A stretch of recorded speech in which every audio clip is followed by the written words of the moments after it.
Bonsoir à tous. On commence ce journal du Mercato en France avec l'Olympique de Marseille. Kostas Mitroglou est toujours sous contrat avec l'OM jusqu'en 2021 et son salaire pèse lourd sur les finances des Phocéens. Malheureusement, il n'y a aucune offre pour l'attaquant grec et la direction olympienne est obligée d'envisager une résiliation de contrat. Du côté de Nice, le Mercato bat son plein, les Aiglons seraient tombés d'accord avec Séville pour le prêt de Rony Lopez. Celui-ci serait assorti d'une option d'achat à 20 millions d'euros. Le retour en Ligue 1 de l'international portugais est donc tout proche. Ce qui ferait un renfort de plus pour l'OGC Nice après les signatures d'Amin Gouiri en attaque, de Robson Bambou, Flavius Daniliuk et Hassan Kamara en défense, et Morgan Schneiderlin au milieu de terrain. C'est d'ailleurs dans ce secteur du jeu qu'un joueur de l'effectif a un banc de sortie, à savoir Willian Cyprien. En fin de contrat en juin prochain, l'attaquant international belge Michy Batshuayi va quitter Chelsea cet été selon nos informations. Reste maintenant à savoir quel sera son futur point de chute. En tout cas, nul doute que les prochaines semaines seront agitées. Courtisé par les meilleurs clubs européens, Sergej Milinkovic-Savic fait rêver Manchester United. D'après nos informations, le club anglais a relancé la piste menant au milieu de terrain serbe, âgé de 25 ans. En prenant un nouveau contact avec son entourage, les dirigeants rêvent de former un trio au milieu composé de Pogba, Fernandes et Milinkovic-Savic. En Espagne, cet été, le Real Madrid ne devrait pas faire de gros achats. En revanche, la Casablanca espère bien vendre pour renflouer les caisses. D'après la presse ibérique, le club de Florentino Pérez espère toucher au moins 100 millions d'euros en se séparant d'indésirables. Gros dégraissage à venir pour l'effectif madrilène. Il a d'ailleurs déjà commencé avec la vente d'Achraf Hakimi à l'Inter, ainsi que celle de Javi Sanchez à Valladolid. Mais beaucoup d'autres noms sont évoqués dans la liste des départs possibles au Real. Il y a notamment Sergio Reguilón, poussé vers la sortie par son club après une saison en prêt à Séville. Le latéral gauche intéresserait notamment le Paris Saint-Germain. Mariano Diaz fait toujours partie des indésirables à Madrid. Il a d'ailleurs été contrôlé positif au coronavirus ce mardi et ne pourra pas disputer le 8e de finale retour en Ligue des Champions contre Manchester City.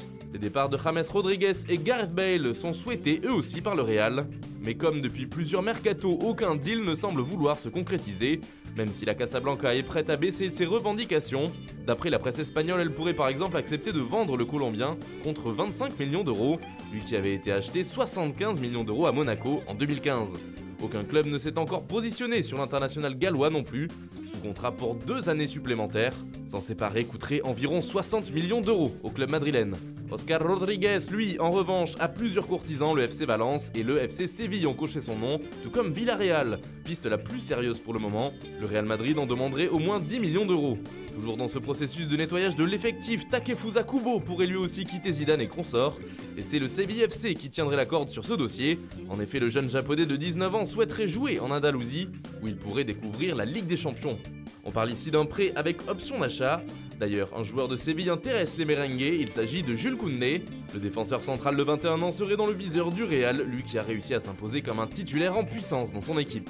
Ensuite, Retafe pisterait plusieurs joueurs du Real Madrid, et notamment Brahim Diaz, qui serait alors prêté dans le club voisin de la Casablanca. Les deux équipes seraient d'ores et déjà d'accord. Borja Mayoral intéresse lui aussi Retafe, mais il s'agirait plutôt cette fois d'un transfert. La concurrence pourrait être rude puisque la Lazio serait également prête à le faire venir.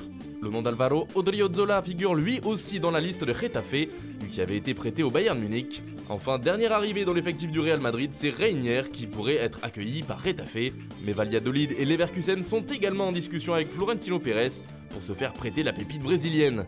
De son côté, Dani Ceballos ne devrait pas revenir à Madrid, ni même être transféré, en effet, on parle plutôt d'une prolongation de prêt du côté d'Arsenal. Et puis c'est officiel, Javi Gracia est le nouveau coach de Valence. Le tacticien espagnol de 50 ans a signé un contrat de 2 ans avec sa nouvelle équipe.